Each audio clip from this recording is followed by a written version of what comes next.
Dans l'AES, pour évoquer une actualité économique, mais pas très éloignée des relations internationales, le Niger a annoncé la nationalisation de son unique mine d'or, jusque-là exploitée par la société des mines de l'Iptako, contrôlée par le groupe australien McKinney Resources, accusé de graves manquements. Ce n'est pas la première fois qu'une telle reprise en main s'effectue dans le domaine des matières premières au Niger. Et c'est pour cette raison que j'ai voulu débriefer tout ça avec Sédik Abba, journaliste, chercheur et écrivain, président du Centre international d'études et de réflexion sur le Sahel. Bonjour Sédik, rebonjour Sédik. Rebonjour Théophile, rebonjour téléspectateurs. Alors pourquoi le pouvoir de Niamey nationalise-t-il la seule mine d'or du pays, l'arrachant ainsi des mains d'un groupe australien? Non, il y a une opacité totale qui entoure l'exploitation aurifère au Niger. Depuis très longtemps, les gens se sont inquiétés. Déjà sous le président Bazoum, avant le coup d'État, il y avait une volonté de mieux voir dans ce qui se passe au niveau de cette exploitation aurifère. Avant le président Bazoum, déjà sous le président Issoufou, on avait de la peine à voir l'impact réel de cette exploitation aurifère, surtout dans le contexte aujourd'hui où le prix de kilo d'or, du lingot d'or n'a jamais été aussi élevé. Il n'y a pas d'impact réel. Et il y a même une sorte de flou artistique sur les quantités d'or qui sont exportées par le Niger. Il vous souviendra qu'il y a une quantité d'or qui a été interceptée, 1,1 tonne 400 kg qui a été intercepté à Addis Abeba en provenance du Niger. Cet or était sorti frauduleusement du Niger. Et l'Organisation pour la transparence des industries extractives a publié des statistiques qui mettent en évidence le décalage entre l'or qui est déclaré sorti du Niger et l'or nigérien qui est vendu à Dubaï. Vous savez, le plus grand comptoir de vente d'or aujourd'hui au monde, c'est Dubaï.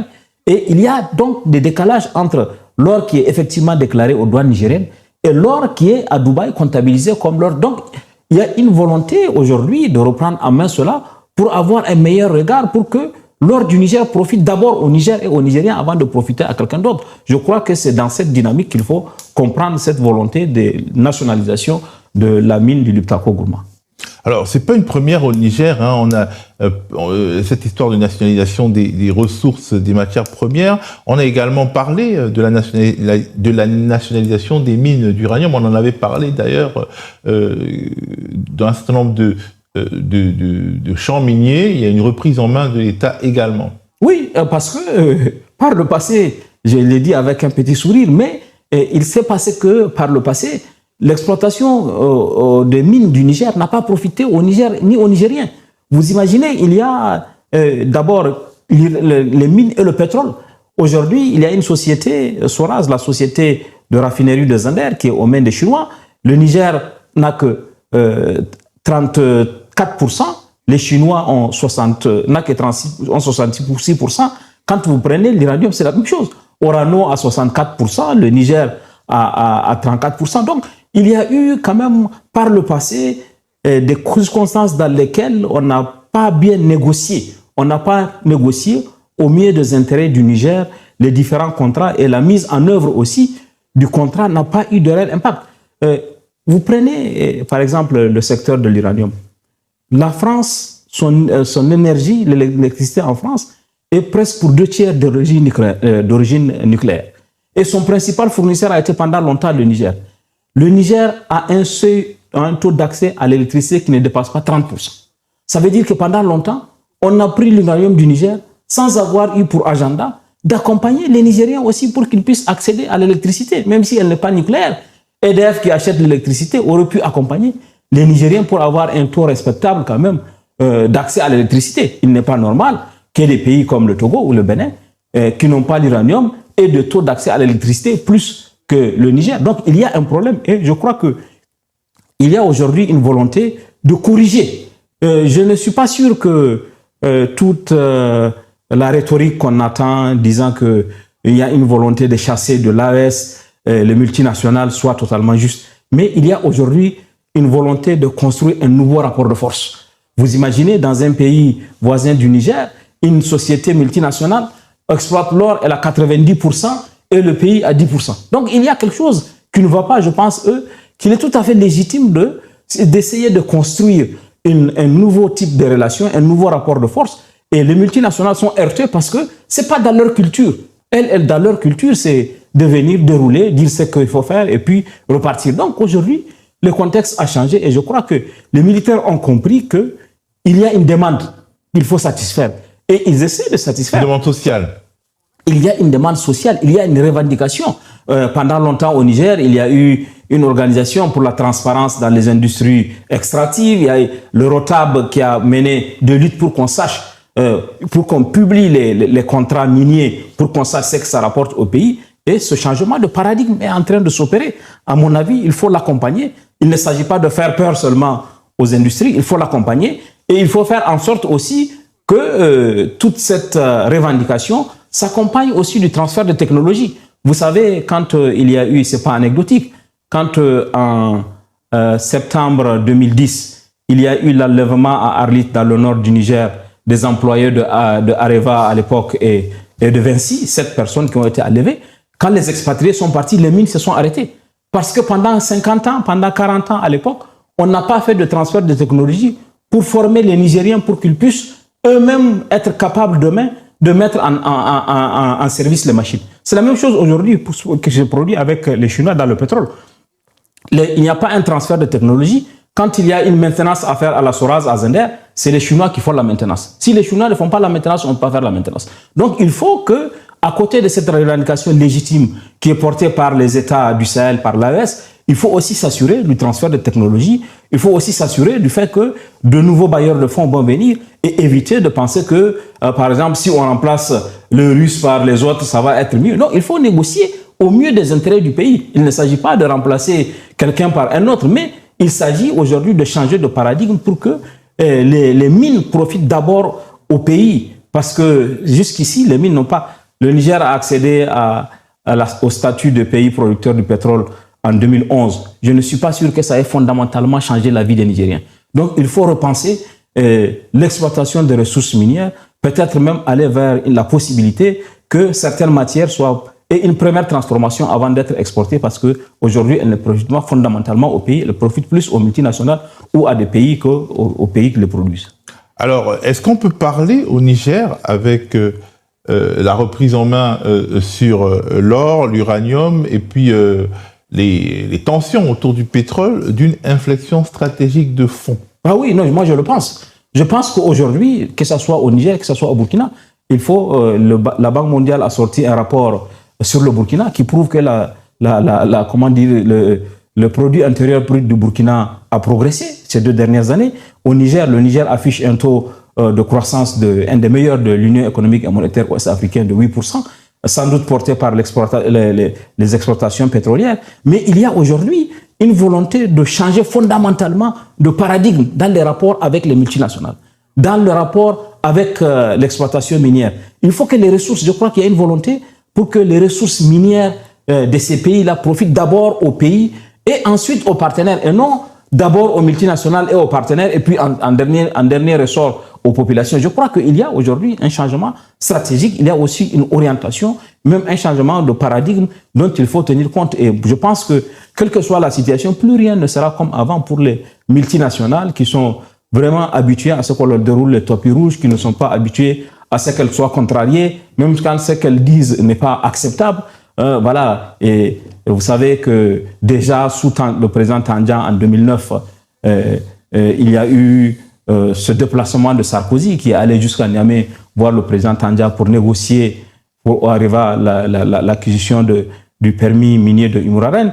Donc déjà à cette époque-là, il y avait une volonté de changement qui aujourd'hui est complètement assumée à mon avis. Et je pense que c'est ça que les populations attendent, et c'est ça qui fait aujourd'hui qu'il y a une sorte de soutien qui est apporté au régime militaire, en tout cas en ce qui concerne la souveraineté sur les ressources minières et la volonté de construire un nouveau paradigme dans les relations avec les multinationales. Alors, d'autres pays de l'AES, tu l'as dit, n'hésitent pas à entrer dans une forme de bras de fer avec les multinationales dans le domaine des industries extractives.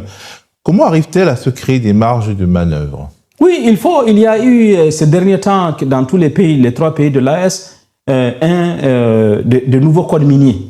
Les codes miniers qui sont plus favorables au pays. Vous savez, par le passé, il y a beaucoup de... Quand vous prenez les codes miniers, par le passé, il y a des exonérations indues qui sont accordées. il y a des privilèges qui sont accordés, et il y a beaucoup de choses. Il n'y a pas d'obligation en matière de RRS, de RSE, revenu social de l'entreprise. Souvent même, l'environnement n'est pas assez préservé.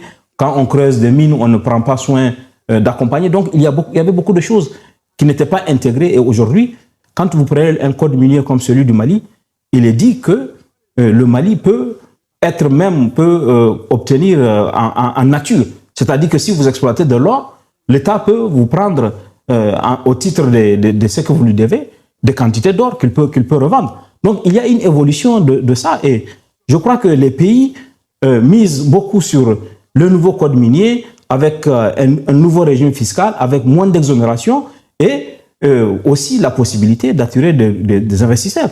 Vous savez, le président Tandja avait eu une formule qui est restée célèbre et qui est valable pour les pays. Il dit, nous avons les mines.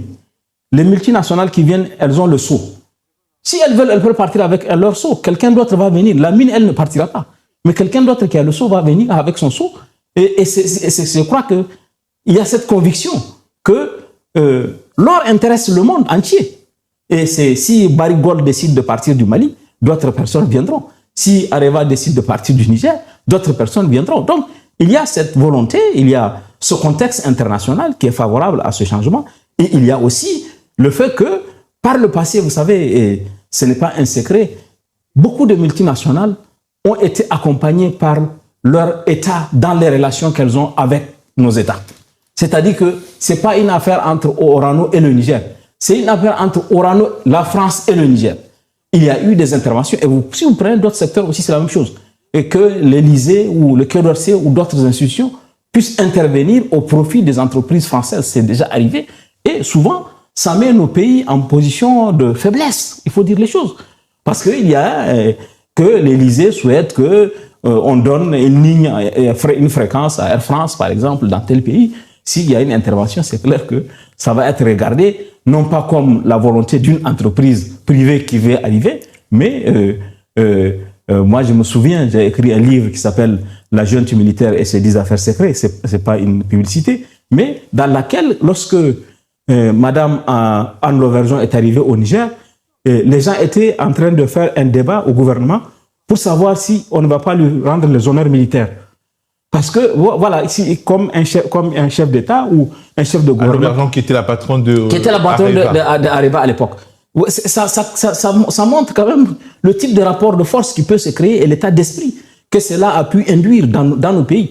Et tout ça, aujourd'hui, est en train de changer et veut que, quand une entreprise privée vienne, qu'elle soit soumise au régime des entreprises privées, qu'elles viennent de France, qu'elles viennent de Thaïlande ou qu'elles viennent de l'Inde, parce qu'il y a aussi cette volonté de diversification, d'ouverture, qui fait que cette possibilité, par le passé, il n'y a pas d'être compétiteur. Aujourd'hui, les Turcs sont en embuscade, d'autres sont là, ils veulent eux aussi avoir leur part de marché. Donc, tout ça fait qu'il y a cette évolution à laquelle nous assistons au niveau de l'AES. Je pense que une évolution qui pourrait devenir contagieuse, Sédic ? Moi, je pense que à partir du moment où les pays verront que ça s'est fait dans l'or, que ça s'est fait dans l'uranium, que ça s'est fait dans le pétrole, il y a des chances, et je pense que ce serait bien que ce mouvement puisse s'amplifier dans d'autres pays où, là aussi, les rapports de force, je pense en Afrique centrale, où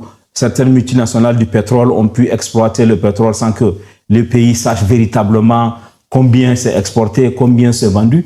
Je pense que si aujourd'hui les pays de l'AES réussissent cette transition, ce changement de paradigme, ce nouveau rapport de force avec les multinationales, dans d'autres parties du continent, on va être regardant à cette évolution et on pourra même l'adopter.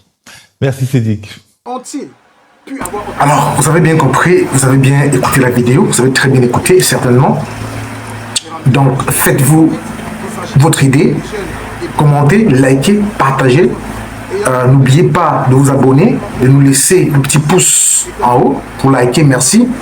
Une fois de plus, si vous ne likez pas les vidéos, si vous ne commentez pas, nous ne pouvons pas évoluer. Si vous ne souscrivez pas, si vous ne vous abonnez pas, nous ne pouvons pas évoluer. Et nous vous prions vraiment de le faire pour nous parce que ça nous donne le courage et la force. YouTube reconnaît, lorsque vous likez, vous partagez. Ça permet que l'algorithme YouTube partage des vidéos à plus de personnes encore. Merci beaucoup. Nous répondons à tous les commentaires. Portez-vous bien. À la prochaine vidéo. Ciao, ciao.